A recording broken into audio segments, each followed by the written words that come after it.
I'm celebrating not just 3 that I thought of, but 4 big milestones in my life this year. I'm going to be 75 on May 26th. Woo, woo. You don't have to applaud. Thank you. Michael and I will be married 15 years in August. Yes. And I will celebrate 30 years in ministry. I was ordained in 1994. And 5 years here at Unity in Cookeville. And as Elton John always says, what? I'm still standing. So ministers normally take a sabbatical about every 7 years. And I've only had one other one, and that was way back in 2011. And I'm feeling like it's time again to re-energize and rejuvenate and to reaffirm my calling.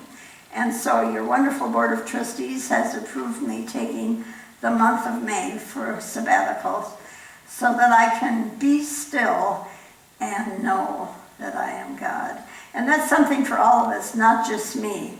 But let's all say that together. Be still and know that I am God. For all of us. And that's all it takes is that moment to get out of the frenzy of the world and all our doing. Do the rest of you fall into do sometime? I have to do this, I have to do that. I call that falling into do. And so we just be still and know. And I leave you in good hands. We have Brandon, my assistant minister now. We have TK, my administrative assistant, and your Board of Trustees, who is a dedicated group of wonderful people, all of them committed to seeing us through not only this month, but through all our time here at Unity. So I just ask that you please support Unity while I'm gone. I don't want to have to worry about finances while I'm gone, okay? And we do appreciate you, and I'll be praying for you, and you be praying for me, okay? I'll be back in June when we can party together, and I'll share what's all gone on. God knows I don't know what's going to go on. But sabbaticals are simply times of rest. And they're for all of us, not just ministers, no matter what our career choice is. We all need to, at times, take a break and just step back for a moment. One of my favorite quotes was from Eric Butterworth in the book Spiritual Economics. He was talking about all the different work that people do in their lives, and he said there's a tendency to deal with our work life almost as if it were a life sentence from which we may ultimately retire as time off for good behavior. And does anybody relate to that? Yes. And so if we just take a break now and then and rejuvenate, because if we don't rest, we end up with soul sickness. You know, our bodies get tired and have to rejuvenate. Our minds become cluttered with all that doo-doo, and we have to clear the clutter and free our minds. And our emotional bodies can become tense or anxious, and we have to go back to that place of peace, that center deep within us, where our spirit can regain its zeal again for whatever we're called to do. I have never liked the saying that God doesn't give us more than we can bear. I've never quite agreed with that. Even Mother Teresa said, I wish God didn't trust me so much. Anybody relate to that? And Michael heard that once. I don't know, Michael, if you remember what you told me one time after somebody said, God doesn't give us more than we can bear. That it isn't that God gives us it, it's that we can endure all things in our union with God. And even that, we don't want to have a life of endurance. So repeat with me if you're comfortable. In union with God, I walk through life with grace and ease. Together, in union with God, I walk through life with grace and ease. And we forget that sometimes. And that's why we come together every Sunday to hold that thought for each other, whatever's going on. Now, the word sabbatical comes from the word Sabbath. And remember, that's the 4th commandment, to remember and keep the Sabbath. But that's often been misinterpreted. How many of you grew up like I did, where it was wrong or a sin to work on Sunday?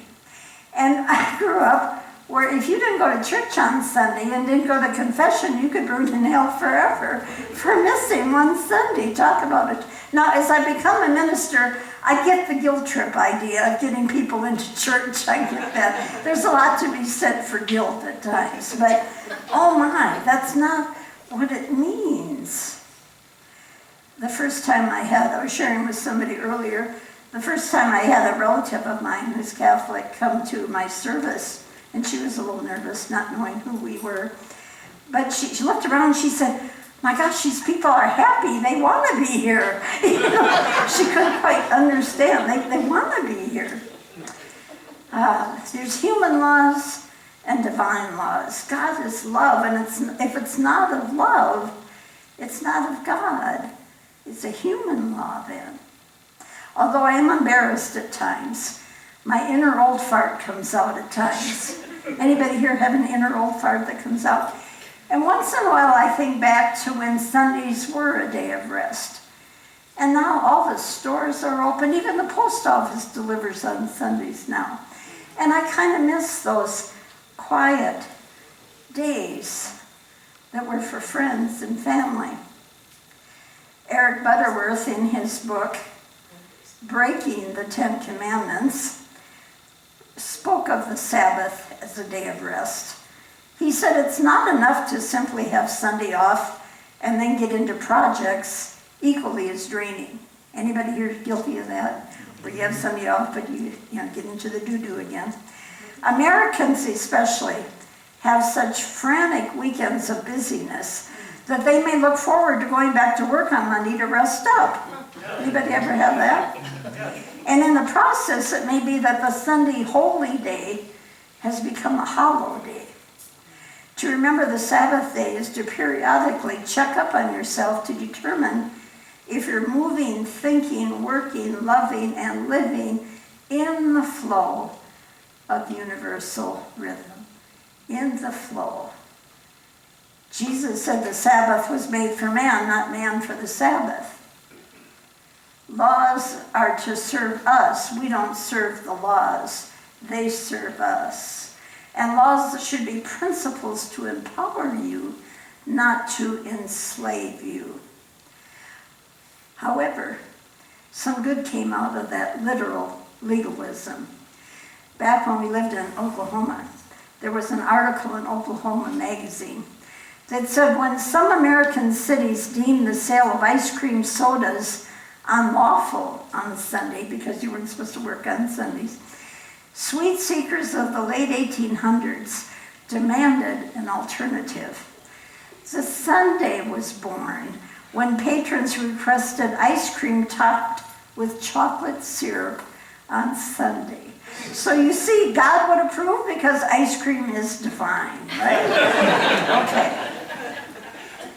Then we can laugh at all this because we know the Sabbath has nothing to do with going to church. Although there are benefits to coming to church, we go with like-minded friends, we learn principles of truth and empowerment, and we support each other and rekindle the spirit in each other. But the Sabbath is really a state of mind. That's all it is, a state of mind. Anybody here have a mind that needs a rest for a while? You know, if you're like me, I'm a Gemini. My mind is always moving.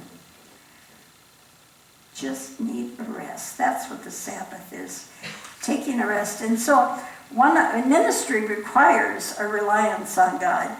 And one of my favorite scriptures through ministry, because I've not always been a physically strong person, but my favorite quote is, "In my weakness I am strong." Let's say that together. In my weakness I am strong. You see, strong people rely on themselves.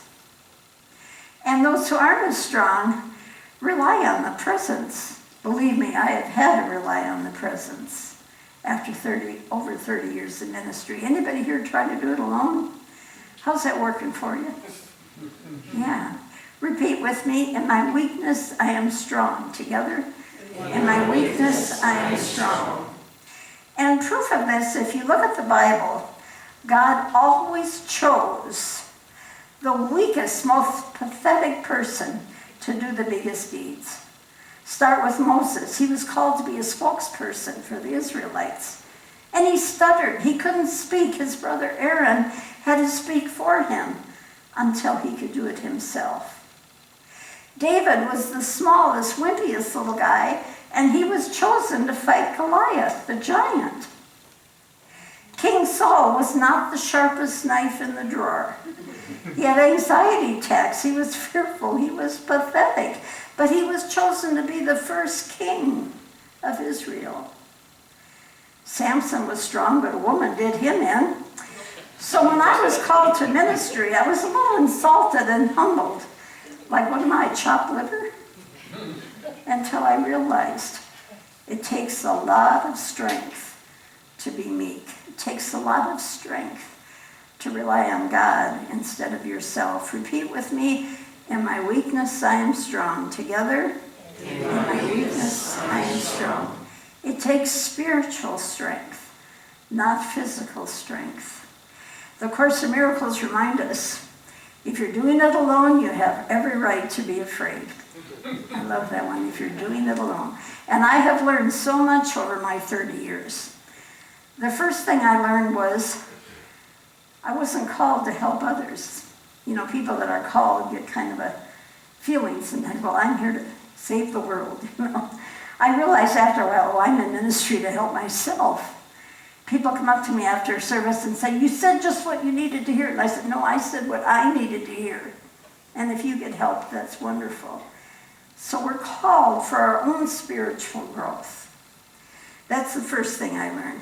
The second thing I learned was I don't have to have all the answers. I'm not that smart to have all the answers. But I have a whole congregation of people. I have a wonderful board. I have a group of us together. It takes a village. We can know what to do. I don't have to have all the answers. And once again, life itself requires, no matter what your career is, life itself requires spiritual strength, not physical strength. And it's an exercise in courage to know and trust spirit rather than your humanness. There's less struggle and effort, and there's more grace and ease by living in the flow of the power of the presence. So any true Sabbath can be taken no matter where you are. In just a few seconds, to simply go within and say, be still and know that I am God. Say that with me again. Be still and know that I am God. And whenever you think of me this month, say that to me. Anne-Marie, be still and know. Be still and know. Charles Fillmore said, within every person there's a church service going on all the time, and one needs only to enter it and experience it. So we can all take a Sabbath right where we are by resting in that presence in the flow of grace and ease. And I'm going to close with an old Unity booklet called Secret Place of the Most High. It talks about Psalm 91:1. The secret place of the Most High, where each one of us may dwell and be safe from all harm or fear of evil, is that point of mystical union between our human nature and our divine nature, wherein we no longer believe but know that God always abides at the center of our being as perfect health, prosperity, power, ready to come in forth into manifestation any moment we claim it. We know it. We feel our oneness and we manifest this oneness. So let us take that into prayer. Once again, repeating with me, be still and know that I am God. Together, be still and know that I am God. And that we don't have to do it all alone. We have each other. We have our friends. We have family. We have that deep power of the presence within us. There is a power in us that is so much greater than anything going on in the world. And all we have to do is to be still and know. And that presence comes forth in and through us in wondrous, joyous, miraculous ways. And And so we pray once again in the nature of the Christ presence, the living Christ within us all. And so it is. Amen.